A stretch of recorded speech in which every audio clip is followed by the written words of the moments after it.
আগের ভিডিওতে আমি IOCL অর্থাৎ Indian oil corporation limited southern রিজিয়নের মার্কেটিং ডিভিশনে যে 480টি শূন্য পদে ট্রেড ও টেকনিশিয়ান অ্যাপ্রেন্টিসের শূন্য পদ প্রকাশিত হয়েছে তার অফিসিয়াল নোটিফিকেশনের সমস্ত গুরুত্বপূর্ণ পয়েন্টসগুলো নিয়ে বিস্তারিতভাবে আলোচনা করেছি। এই অ্যাপ্রেন্টিস রিক্রুটমেন্ট সংক্রান্ত সমস্ত প্রশ্নের উত্তর তুমি ওই ভিডিও থেকে পেয়ে যাবে। তুমি যদি এই অ্যাপ্রেন্টিস রিক্রুটমেন্টে আবেদন করার জন্য এলিজিবল হয়ে থাকো তাহলে কিভাবে তুমি বাড়িতে বসেই এই ভ্যাকান্সির জন্য অনলাইন অ্যাপ্লাই করবে তার স্টেপ বাই স্টেপ কমপ্লিট প্রসেসটি আজকের ভিডিওতে আমি তোমায় দেখাবো।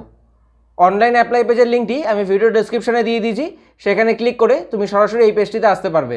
দেখো এখানে ফর্ম ফিল আপের লাস্ট ডেট লেখা রয়েছে 28 আগস্ট 2021 তারিখ পর্যন্ত। তুমি যদি এলিজিবল ক্যান্ডিডেট হয়ে থাকো এবং অ্যাপ্লাই করতে চাও তাহলে 28 আগস্টের মধ্যে অবশ্যই অ্যাপ্লাই করে দেবে। অনলাইন অ্যাপ্লাইয়ের সম্পূর্ণ প্রসেসটি দেখার আগে তুমি যদি এই চ্যানেলে নতুন হয়ে থাকো তাহলে এইরকম সমস্ত ইনফরমেশন ও গভর্নমেন্ট জব সংক্রান্ত সমস্ত গুরুত্বপূর্ণ আপডেটসের জন্য অবশ্যই চ্যানেলটিকে সাবস্ক্রাইব করো।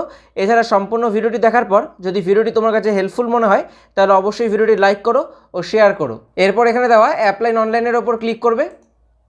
দেখো এখানে একটি লেখা চলে এসেছে, kindly use laptop or PC for registration, অর্থাৎ রেজিস্ট্রেশন করার জন্য ল্যাপটপ বা পিসি ব্যবহার করতে বলা হচ্ছে। কিন্তু সাধারণত সবার কাছে ল্যাপটপ বা পিসি থাকে না, তাই কিভাবে তুমি মোবাইল থেকে ফর্মটি ফিল আপ করবে তার কমপ্লিট প্রসেসটি আজকে ভিডিওতে আমি তোমায় দেখাবো। এরপর এখান থেকে এটি ওকে করে দেবে।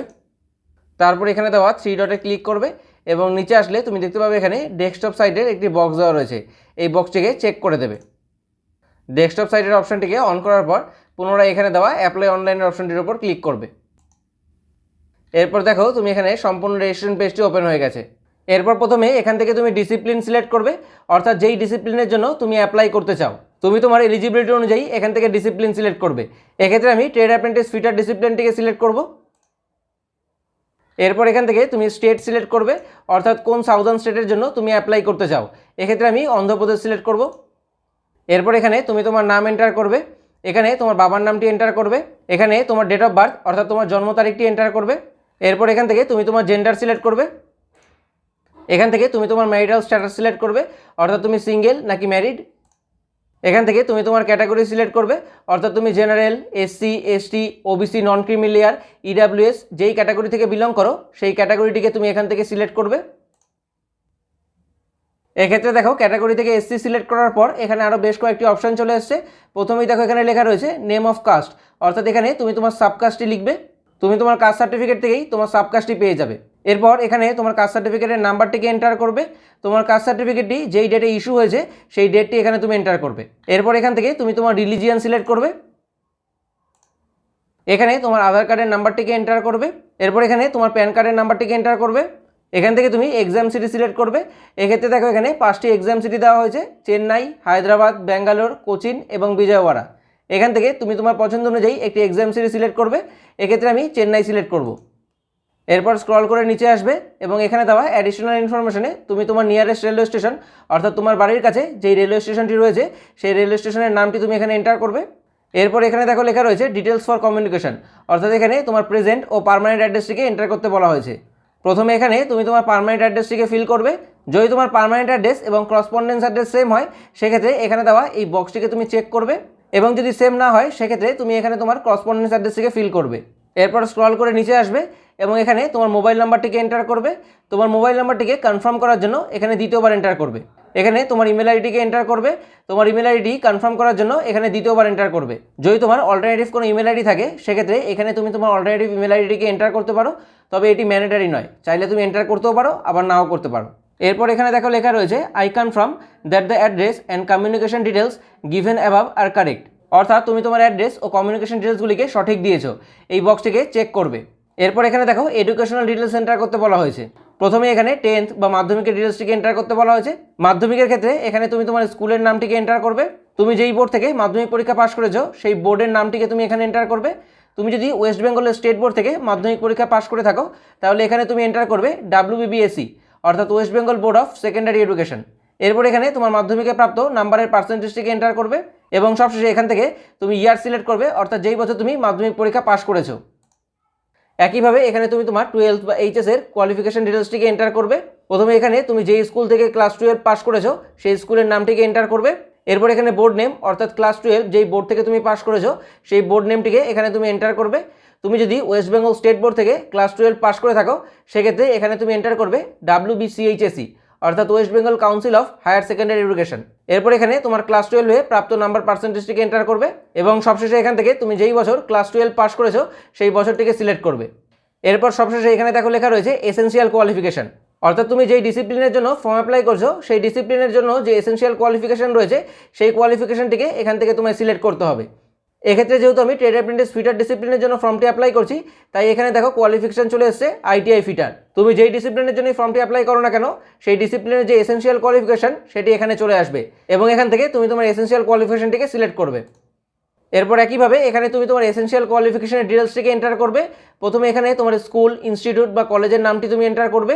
এখানে তুমি তোমার এসেনশিয়াল কোয়ালিফিকেশনটি যেই বোর্ড বা ইউনিভার্সিটি থেকে কমপ্লিট করেছো সেই বোর্ড বা ইউনিভার্সিটির নেমটি এন্টার করবে। তোমার এসেনশিয়াল কোয়ালিফিকেশনে প্রাপ্ত নাম্বার পার্সেন্টেজটিকে তুমি এখানে এন্টার করবে এবং সবশেষে এখান থেকে তুমি যেই বছর তোমার কোয়ালিফিকেশনটিকে কমপ্লিট করেছো সেই ইয়ারটিকে তুমি এখান থেকে সিলেক্ট করবে।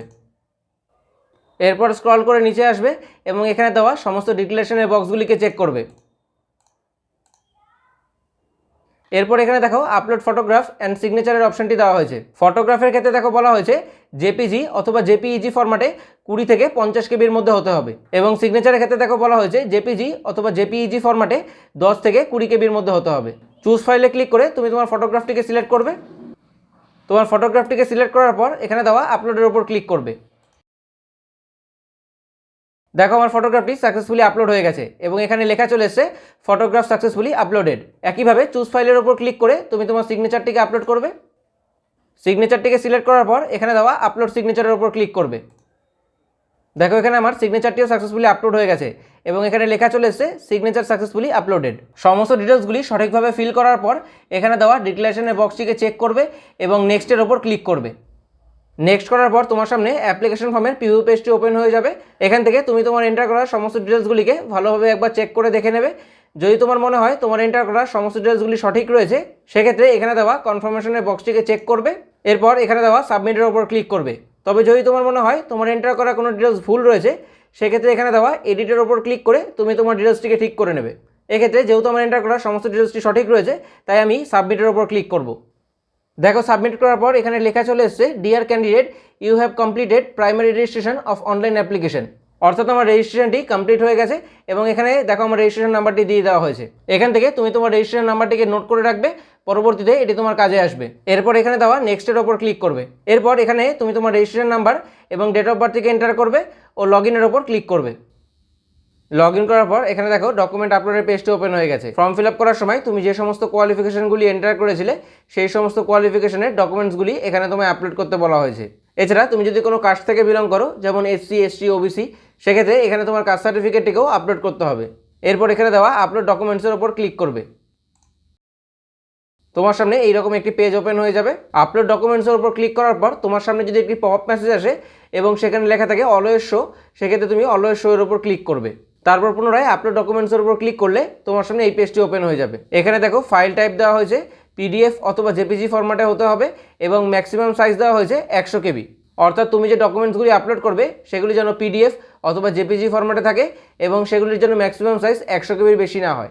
এরপর এখানে দেওয়া সার্টিফিকেট টাইপ থেকে তুমি ডকুমেন্টসটিকে সিলেক্ট করবে। এরপর চুজ ফাইলে ক্লিক করে তুমি তোমার সিলেক্ট করা ডকুমেন্টসটিকে আপলোড করবে। তোমার ডকুমেন্টসটি সিলেক্ট করার পর এখানে দেওয়া আপলোডের ওপর ক্লিক করবে। দেখো আমার ফাইলটি সাকসেসফুলি আপলোড হয়ে গেছে এবং এখানে লেখা চলে এসেছে ফাইল আপলোডেড সাকসেসফুলি। সমস্ত ডকুমেন্টসগুলো আপলোড করার পর নিচে দেওয়া ফিনিশের ওপর ক্লিক করবে। এরপর দেখো এখানে আমার সমস্ত ডকুমেন্টসগুলি আপলোড হয়ে গেছে এবং প্রতিটি ডকুমেন্টসের পাশেই স্ট্যাটাসে আপলোডেড লেখা রয়েছে। সমস্ত ডকুমেন্টসগুলি আপলোড করার পর এখানে দেওয়া নেক্সটের ওপর ক্লিক করবে। দেখো আমার অ্যাপ্লিকেশনটি ফাইনালি সাবমিট হয়ে গেছে এবং এখানে প্রিন্ট রেজিস্ট্রেশন স্লিপের একটি অপশন দিয়ে দেওয়া হয়েছে। এখানে ক্লিক করে তুমি তোমার রেজিস্ট্রেশন স্লিপটিকে প্রিন্ট করে তোমার কাছে রেখে দেবে ফিউচার রেফারেন্সের জন্য। আমি চেষ্টা করেছি ফর্ম ফিল আপের স্টেপ বাই স্টেপ কমপ্লিট প্রসেসটি এই ভিডিওর মাধ্যমে তোমায় দেখিয়ে দিতে। আশা করি ভিডিওটি তোমার কাছে হেল্পফুল হবে এবং এই ভিডিওটি দেখার পর তুমি বাড়িতে বসেই এই অ্যাপ্রেন্টিস রিক্রুটমেন্টের জন্য ফর্ম ফিল আপ করতে পারবে। ভিডিওটি ভালো লাগলে অবশ্যই ভিডিওটি লাইক করো, শেয়ার করো এবং তুমি যদি এই চ্যানেলে নতুন হয়ে থাকো তাহলে এইরকম সমস্ত ইনফরমেশন ও গভর্নমেন্ট জব সংক্রান্ত সমস্ত গুরুত্বপূর্ণ আপডেটসের জন্য অবশ্যই চ্যানেলটিকে সাবস্ক্রাইব করো। Thank you.